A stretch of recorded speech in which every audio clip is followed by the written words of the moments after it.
جی السلام علیکم، سب لوگ کیسے ہیں؟ ٹھیک ٹھاک ہیں؟ آج کل سوشل میڈیا پہ ایک ویڈیو وائرل ہو رہی ہے جس میں آپ ایک ینگ لیکچرر کو دیکھتے ہیں جس کی عمر جسٹ 36 ایئرس تھی، اور لیکچر کے دوران اچانک وہ زمین پر گرتا ہے اور کارڈیک اریسٹ کی وجہ سے اس کی موت واقع ہو جاتی ہے۔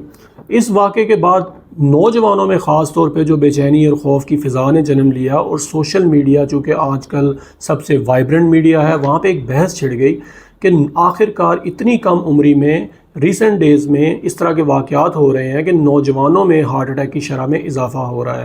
اور کیا ایک اور جو پوائنٹ جس پہ سوشل میڈیا پہ بہت زیادہ بحث ہو رہی تھی کہ کیا اس کی وجہ کرونا ویکسین ہے، ریسنٹ جو کووڈ-19 کا کرائسس آیا، تو آج ہم اس پہ بات کریں گے اور میں انتہائی مفید معلومات آپ سے شیئر کروں گا۔ یہ ویڈیو ٹوٹل ایجوکیشنل اور اویئرنیس پرپز کے لیے ہے، اور اگر آپ کو کوئی طبی مسئلہ ہو تو آپ اپنے ڈاکٹر سے ضرور رجوع کریں۔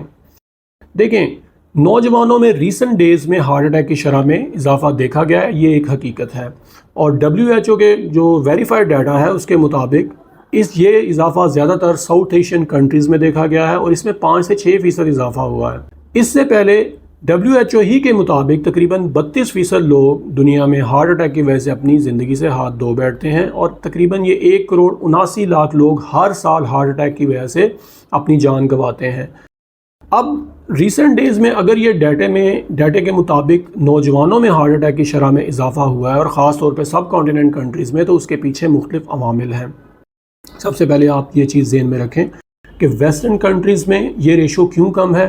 اس کے پیچھے بنیادی وجہ لائف سٹائل ہے، اور جب ہم لائف سٹائل کی بات کرتے ہیں تو لائف سٹائل میں آپ کی خوراک، آپ کی ڈیلی کی روٹین، آپ کا سونا، آپ کی نیند کتنی ہے، آپ کی فزیکل ایکٹیویٹی کتنی ہے، یہ ساری چیزیں لائف سٹائل میں آتی ہیں۔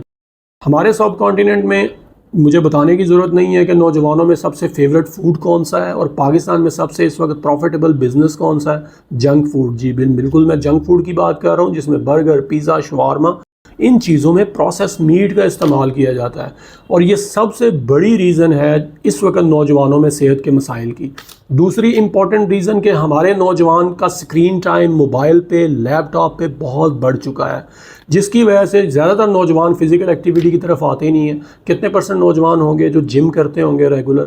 آج کل جو آن لائن بزنس کرتے ہیں وہ لوگ گھنٹوں کمپیوٹر پہ گزارتے ہیں، جس کی وجہ سے یہ صحت کے مسائل نوجوانوں میں بہت زیادہ پیدا ہو رہے ہیں، اور لائف سٹائل ہی اس کے پیچھے بنیادی ریزن ہے۔ ایک اور امپورٹنٹ چیز اس کے پیچھے جو بہت امپورٹنٹ ہے وہ ہے سگریٹ اسموکنگ اور نشہ آور ادویات کا استعمال۔ آج سے لے کے بہت ساری ایسی مضر صحت چیزیں ہمارے معاشرے میں اس وقت برائی کی جڑ بن چکی ہیں، اور یہی وہ ریزن ہے جس کی وجہ سے نوجوانوں میں یہ اضافہ دیکھنے میں آ رہا ہے ہارٹ اٹیک کی ریشو کا، اور نوجوان تقریباً 10 سال پہلے ہی ان مسائل کا شکار ہو رہے ہیں۔ آج سے تقریباً 10 سال پہلے آپ تصور بھی نہیں کر سکتے تھے کہ 40 سال سے کم عمر لوگوں میں ہارٹ اٹیک کا کوئی تصور بھی تھا۔ تو اس کے پیچھے بنیادی ریزن لائف سٹائل ہے۔ ایک اور امپورٹنٹ چیز جو میں یہاں پہ بات کرنا چاہوں گا وہ یہ ہے کہ ایک اور بحث سوشل میڈیا پہ بہت زیادہ ہے، اور یہ بہت زیادہ ڈس انفارمیشن پھیلائی جا رہی ہے کہ کرونا کی ویکسین کی وجہ سے نوجوان ہارٹ اٹیک کا شکار ہو رہے ہیں۔ Let me explain to you in a very simple words. دیکھیں سب سے پہلے کہ ویکسین ہے کیا۔ ہم بچپن میں ہر طرح کی ویکسینیشن اپنے بچوں کو کرواتے ہیں، جس میں تپے دق ہے، جس میں خسرہ ہے، جس میں پولیو ویکسین ہے۔ ویکسین کسی بھی بیماری کے خلاف ایک ایسا انگریڈینٹ ہے جو اس وائرس کے خلاف یا اس جرثومے کے خلاف آپ کی باڈی میں اینٹی باڈیز پروڈیوس کرتا ہے، یہی اس کا کام ہے۔